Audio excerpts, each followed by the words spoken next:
everyone, and welcome back to another episode of Live with Rye. As a programming note, this episode has been pre-recorded. I just want to take a moment to thank you all for your continued love and support. It means the world to me, and I truly cannot thank you enough. Before we begin, though, I do have a favor to ask of you. If you're joining on YouTube, hit that subscribe button and subscribe to my YouTube channel below so you never miss an episode of Live with Rye and can keep up with all that I'm doing. And be sure to follow me across social media. I love hearing from you, and let's continue this conversation. So I'm on Instagram and Twitter at Rye_Myers. Again, Rye_Myers. It's changed since the last time. And I'm on Facebook at Rye the News Guy. So again, I would love hearing from you, and give me a follow and let's keep up. You'll also see my website scrolling across the bottom of the screen as well, RyeTheNewsGuy.com. Head over there to rewatch all episodes of Live with Rye and to see all of my other exclusive content, including the launch of my new production company, Rye Entertainment.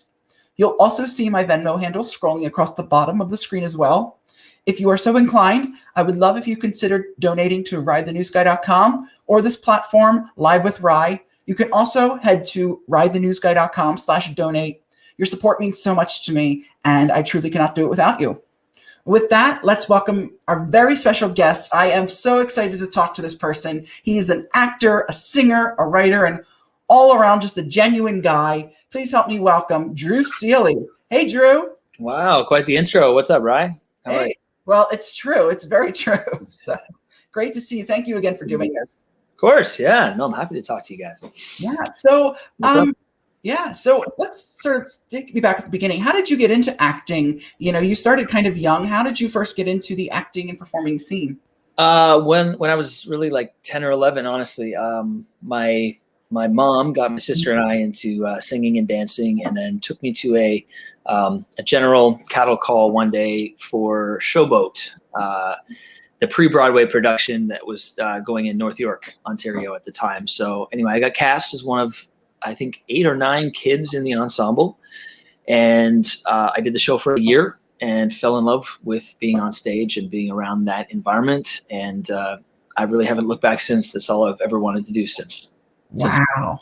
That's awesome. And if I recall, I was going through some interviews. You were in a boy band growing up when you... I was, yeah, in high school. I lived in Orlando, and that was the thing you did if you were a boy who could sing. So I had my blonde frosted tips, and I was that guy. And it was fun. We were called New Ground. We released like an independent album, and we did like a little tour of the Southeast. We were even on that Guiding Light soap opera that was such a big thing. We had a little 3-episode arc on there. So it was a good time in my life. Yeah, that's and Orlando too, isn't that where is that NSYNC? Didn't they kind of start down there too? So. Exactly, yeah, NSYNC and Backstreet Boys and the whole Transcon thing. We weren't with that label, but right, it was fun. We played some shows with O-Town and all those groups at House of Blues when that was a thing. Teen nights. Nice. Talk about throwback, yeah, O-Town. Yeah. That's awesome. That is really good. I found that. I was like, I did not know he was in a boy band. How cool. He's a theater guy now too, Ashley Parker Angel, yes, right? Parker. So we all found our way to the theater. Found way to the stage. And I mean, Lance Bass too of NSYNC. He's so many have fofound their way to the stage. The skills, can transfer, exactly. harmonies, being on stage, yeah, stamina, It's good. It's good. It prepares you for the live stage for Broadway. Right. They should have a boy band course in every theater program in the country, Hey, I agree. Boy band training. I like that idea. So how have you been holding up over these last 11 months during quarantine? How are you doing, and have you been working at all during this time? Yeah, I write music too, so I've been focusing more on that because I have a little recording set up in my backyard at home. So just been creating and writing and pitching songs for shows and this and that. Mm-hmm. And then I shot a movie earlier this year called My Boss's Wedding. That's going to be out hopefully in the next couple of months. And right now I'm actually in Hamilton, Ontario, about to start another Christmas film. So more on that soon, but it should be fun. Yeah. Nice. And I was saying to Drew earlier, I was like, a Christmas film already filming in February, but apparently they never stop. So year round. Christmas in July. Yep.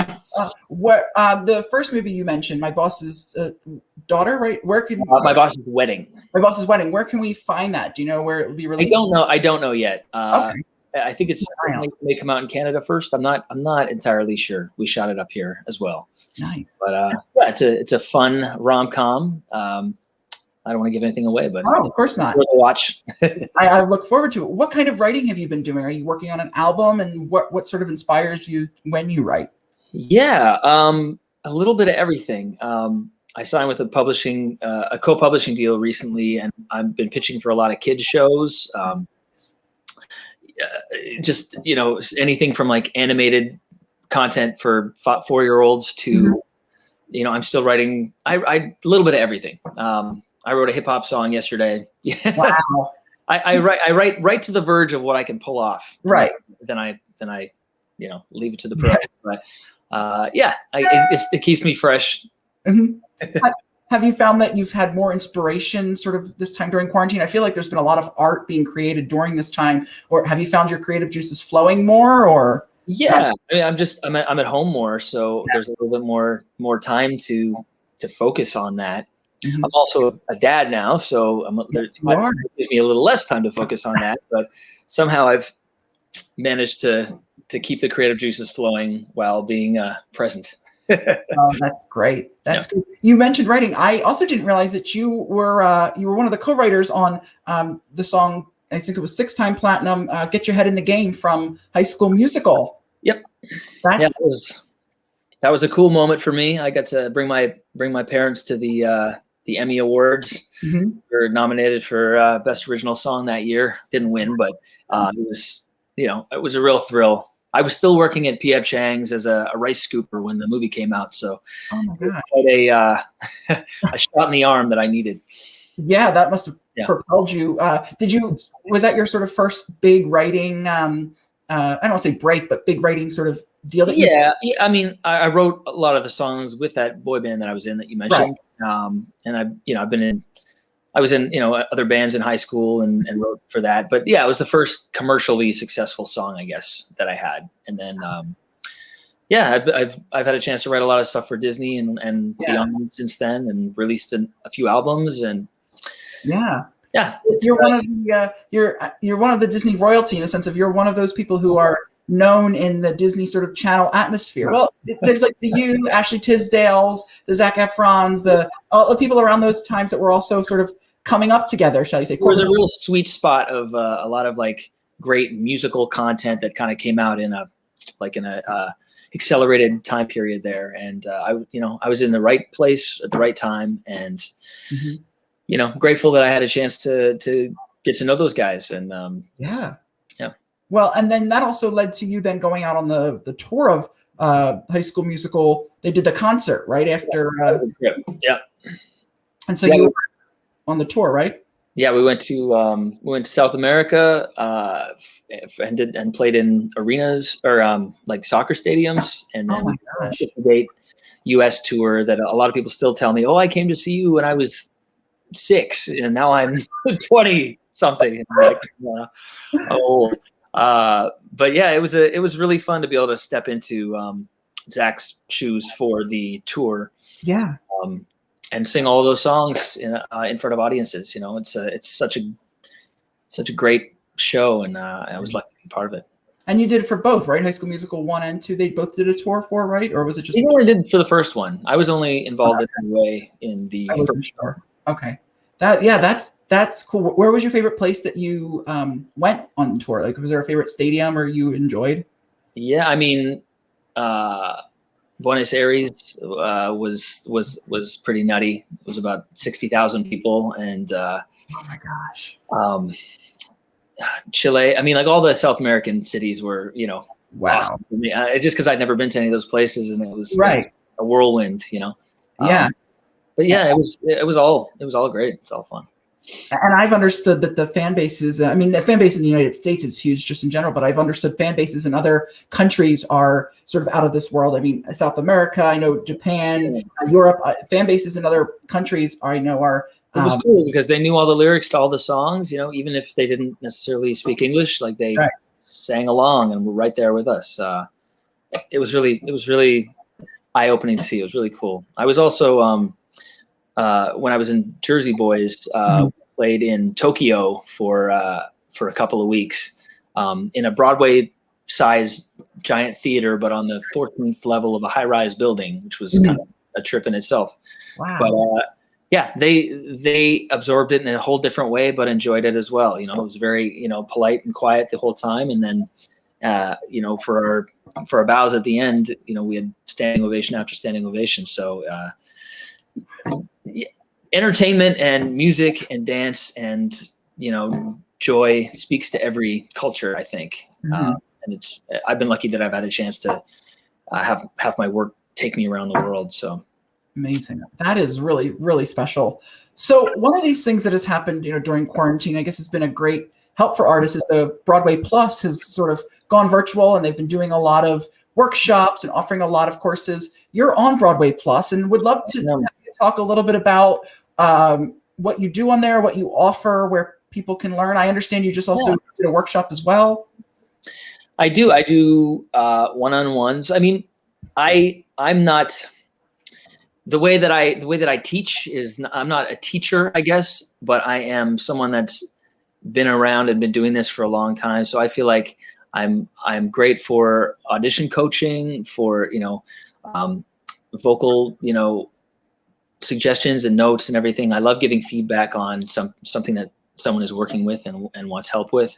And I've also done a couple of master classes with different theaters and different groups, especially when they're putting on shows that I've been a part of. Like I just did one when the school was doing The Little Mermaid, and I played Prince Eric on Broadway in 2010. So that was a lot of fun to sort of see what they were doing and you know, jump in however I could help them with that. So yeah, I love connecting with people virtually, and this is a great way that you know, you guys can bring the theater and theater folks to anybody who has a computer, really. Yeah. This didn't exist, you know, 15 years ago. So it's fun. And I've really enjoyed doing it. So hope to do a lot more of those. Wow, that's great. And you can, you know, learn more and see what Drew offers at BroadwayPlus.com/Drew Seeley. What have you learned about yourself when you do these masterclasses, these one-on-ones, these coachings? Have you learned stuff about yourself as a performer that you didn't know?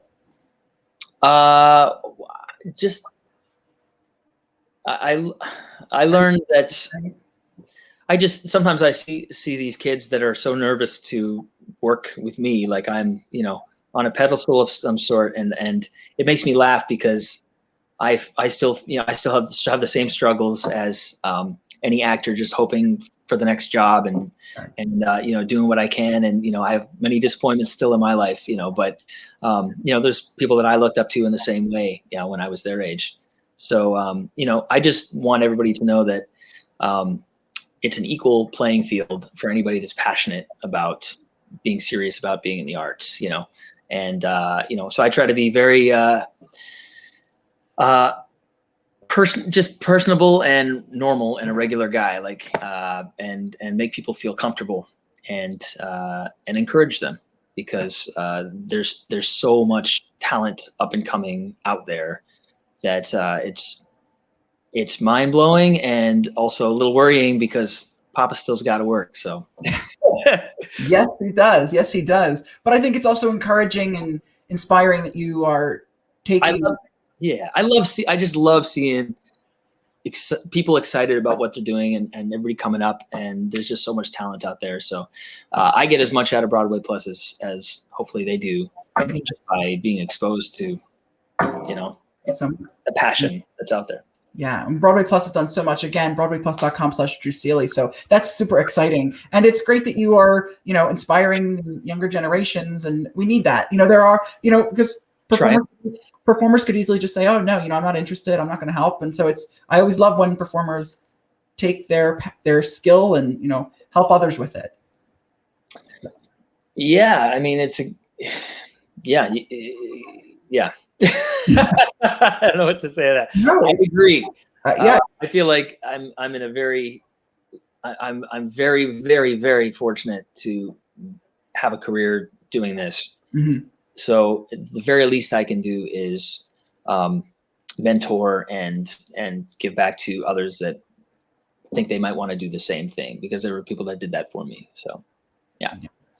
So one of the things I wanted to mention was I saw that you had posted about the Heroes Builder Ball. You and your wife had posted a little thing about it.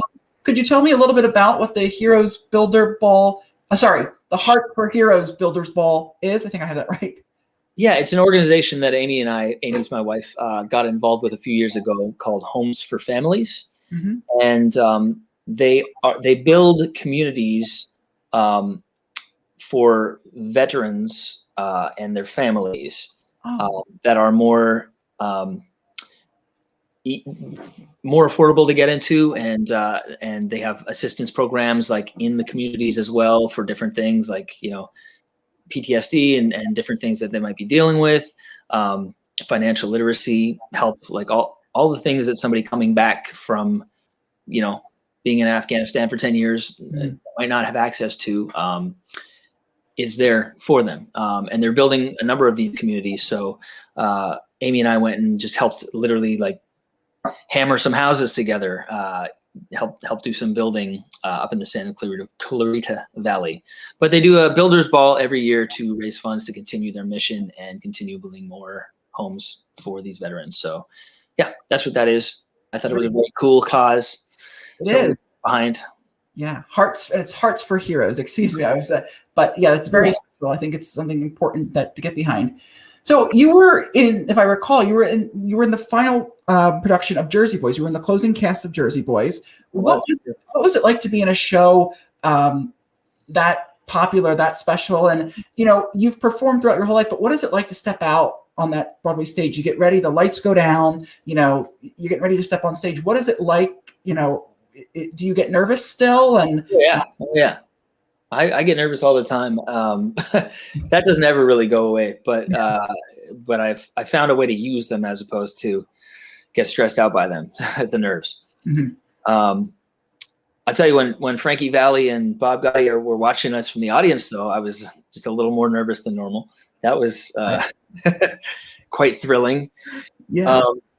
I mean, I was the closing Bob Gaudio, but I only got to do the show for about 3.5 months, unfortunately, and then it closed. But it was still one of the highlights of my professional career, and I loved every second of it.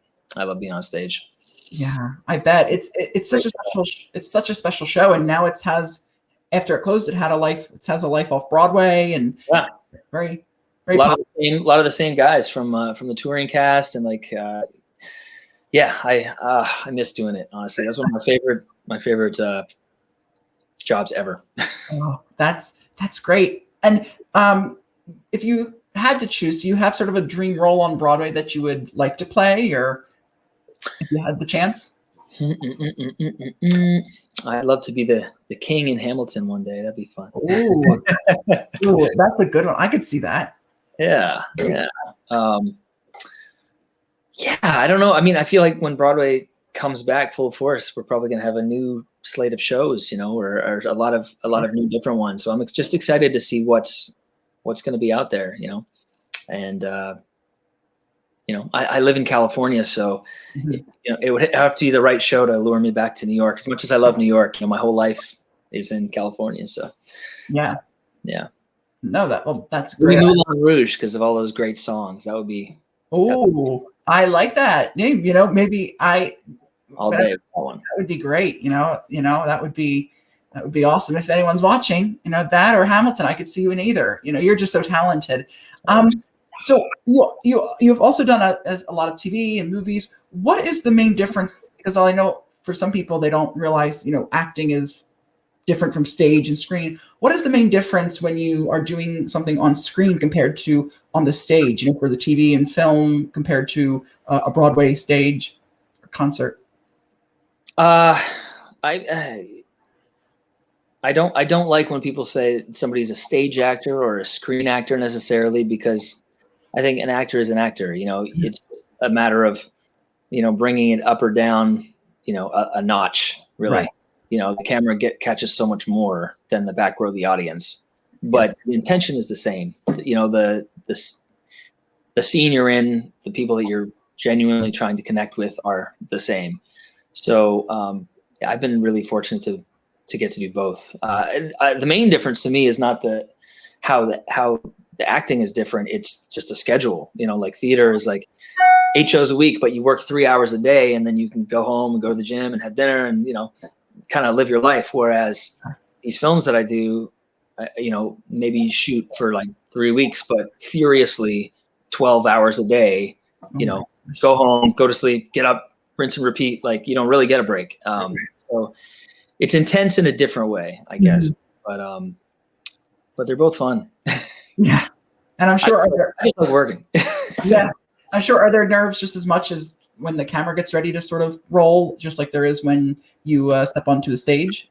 Wait, say that one time.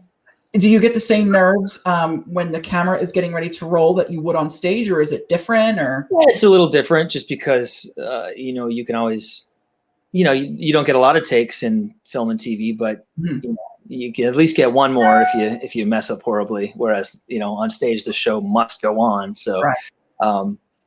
The pressure level is a little different, but it depends on what the scene is and who's in the scene with you and what you're doing. So. I've always been fascinated by sort of that difference. That's why I ask, because I do know, and I used to perform when I was younger, and that was sort of a big thing. I know a lot of people always spoke about was, acting for TV, and the camera was different than acting for sort of the stage. So I always find that interesting. Yeah. So during this time, during quarantine, have you taken up any special hobbies or skills or anything? I know a lot of people have been baking breads and I'm not the greatest cook, so not that. I've really just been focusing on fatherhood. That's my big skill, my big task. And then recording, just writing and recording, like, nothing terribly different than what I was doing before, just more intensely. Right. Yeah. And also, non-alcoholic craft beers I've gotten into recently, because I love beer. I love the taste of beer, and sometimes I drink too much. So I put a little corner and found all these amazing craft breweries that make non-alcoholic beer that literally tastes like you can't tell. So I want that flavor. I don't want that hangover. That's my new hobby. I did not know. That's something I didn't know. I didn't know that they made non-alcoholic craft beers. That is very tons now. Yeah, it's a whole thing. So wow. I don't make it, but I love drinking it. That's great. Well, I was going to say your baby is absolutely adorable. You posted on social media. It's absolutely adorable. What have you learned in fatherhood? What's been sort of the most special thing that you've learned about yourself, or that you are realizing that maybe you didn't know? I know when people have a kid, they see a new outlook on life, and it's just made me more present, and the little things that are not that important don't really matter at the end of the day, that used to maybe irk me. I can let go easier. That being said, it's very frustrating at times. The lack of sleep sometimes, the tantrums, but you got to remind yourself just like what a miracle it is that you get to experience this. So, I guess I'm different every day. Some days I learn my lesson in patience, and other days I revert and lash out at some, Amy or something, and then I feel bad about it, and then. I'm human. Exactly. Doing my best every day, like everyone else. It's you're human. That's all you can. It's all you can say is you do your best. Nobody's perfect.